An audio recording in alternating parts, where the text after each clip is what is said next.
సంఖ్యాకాండము 15వ అధ్యాయము.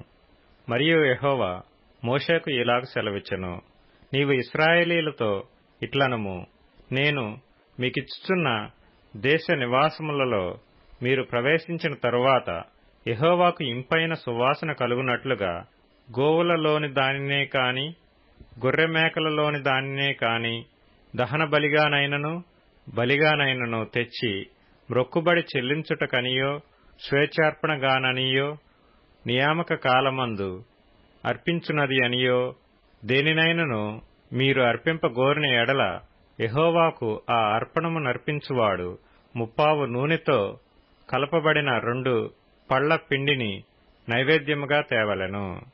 ఒక్కొక్క గొర్రెపిల్లతో కూడా దహన బలి మీదనేమి బలి మీదనేమి పోయిటికై 30 ద్రాక్షారసమును పానార్పణముగా సిద్ధపరచవలెను.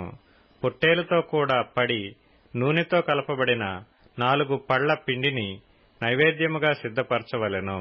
పడి ద్రాక్షారసమును పానార్పణముగా తేవలెను. అది యెహోవాకు ఇంపైన వాసన. మ్రొక్కుబడిని చెల్లించుటకైనను యెహోవాకు సమాధాన బలి నర్పించుటకైనను నీవు దహన బలిగానైనను బలిగానైనను కోడెదూడను సిద్ధపరచిన ఎడల ఆ కోడెతో కూడా 10 నూనె కలపబడిన 6 పళ్ల గోదుమ పిండిని నైవేద్యముగా అర్పింపవలెను.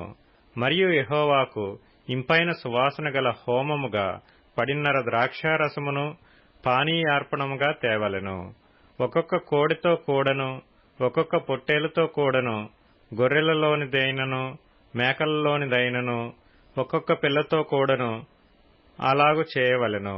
మీరు సిద్ధపరచు వాటి లెక్కను బట్టి వాటి లెక్కలో ప్రతిదానికిని అట్లు చేయవలెను.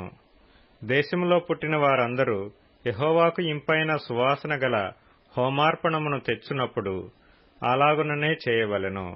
మీ యొద్ద నివసించు పరదేశి గాని మీ తరతరములలో మీ మధ్యనున్న వాడెవడు గాని యెహోవాకు ఇంపైన సువాసన గల హోమము అర్పింపగోరినప్పుడు మీరు చేయనట్లే అతడును చేయవలెను. సంగమునకు అనగా మీకును మీలో నివసించు పరదేశికిని ఒక్కటే కట్టడ, అది మీ తరతరములకు ఉండు నిత్యమైన కట్టడ. యెహోవా సన్నిధిని మీరున్నట్లే పరదేశియు ఉండును. మీకును మీ యొద్ద నివసించు పరదేశికిని ఒకటే ఏర్పాటు, ఒక్కటే న్యాయ విధి యుండవలెను. యెహోవా మోషేకు ఇలాగు సెలవిచ్చెను, నీవు ఇశ్రాయేలీయులతో ఇట్లనుము, నేను మిమ్మును కొనిపోవుచున్న దేశములో మీరు ప్రవేశించిన తరువాత మీరు ఆ దేశపు ఆహారమును తినునప్పుడు ప్రతిష్ఠార్పణమును యెహోవాకు అర్పింపవలెను. మీరు మీ మొదటి పిండి ముద్ద రొట్టెను ప్రతిష్ఠార్పణముగా అర్పింపవలెను. కళ్లపు అర్పణము వలె దానిని అర్పింపవలెను. మీ తరతరములకు మీ మొదటి పిండి ముద్దలో నుండి ప్రతిష్ఠార్పణమును యెహోవాకు అర్పింపవలెను. యెహోవా మోషేతో చెప్పిన ఈ ఆజ్ఞలన్నిటిలో అనగా యెహోవా ఆజ్ఞాపించిన దినము మొదలుకొని అటుపైని మీ తరతరములకు యెహోవా మోషే ద్వారా మీకు ఆజ్ఞాపించిన వాటిలో పొరబాటున దేనినైనను మీరు చేయకపోయినప్పుడు అది సమాజమునకు తెలియబడని ఎడల సర్వ సమాజము యెహోవాకు ఇంపైన సువాసనగా నుండుటకై దహనబలిగా ఒక కోడె దూడను విధి చొప్పున దాని నైవేద్యమును దాని పానీయార్పణమును పాప పరిహారార్థ బలిగా ఒక మేకపిల్లను సిద్ధపరచవలెను. యాజకుడు ఇశ్రాయేలీల సర్వ సమాజము నిమిత్తము ప్రాయశ్చిత్తము చేయవలెను. తెలియకయే దాని చేసిన కనుక క్షమింపబడును.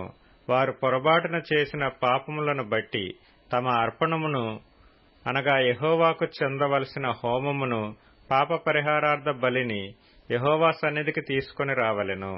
అప్పుడు ఇశ్రాయేలీల సర్వ సమాజమేమి వారి మధ్యను నివసించు పరదేశి ఏమి క్షమాపణ నొందును. ఏలయనగా ప్రజలందరూ తెలియకయే దాని చేయుట తటస్థించెను. ఒకడు పొరపాటున పాపము చేసిన ఎడల వాడు పాప పరిహారార్థ బలిగా ఏడాది ఆడు మేకపిల్లను తీసుకుని రావలెను.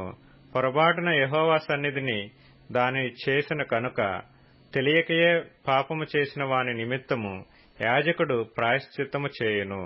వాని నిమిత్తము ప్రాయశ్చిత్తము చేయుట వలన వాడు క్షమాపణ నందును.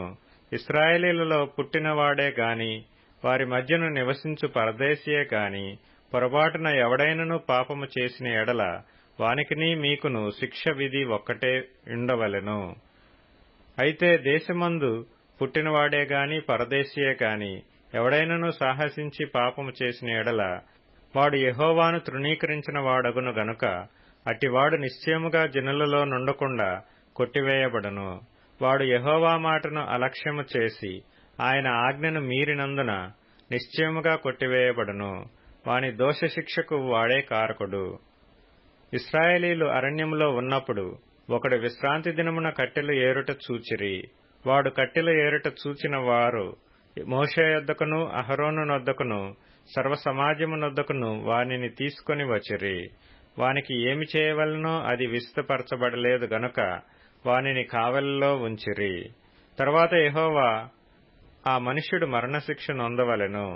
సర్వసమాజము పాళెము వెలుపల రాళ్లతో వాని కొట్టి చంపవలెనని మోషేతో చెప్పెను.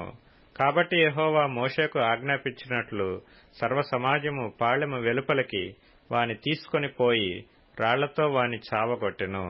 మరియు యెహోవా మోషేకు ఇలాగ సెలవిచ్చెను, నీవు ఇశ్రాయేలీయులతో ఇట్లనుము, వారు తమ తరతరములకు తమ బట్టల అంచులకు కుచ్చులు చేసుకొని అంచుల కుచ్చుల మీద నీలి సూత్రము తగిలింపవలెను. జ్ఞాపకము చేసుకొని మీ దేవునికి ప్రతిష్ఠితులై ఉండునట్లు మునుపటి వలె కోరిన వాటిని బట్టియు చూచిన వాటిని బట్టియు వ్యభిచరింపక దాని చూచి యెహోవా ఆజ్ఞలన్నిటినీ జ్ఞాపకము చేసుకొని వాటిని అనుసరించుటకే అది మీకు కుచ్చుగా నుండును.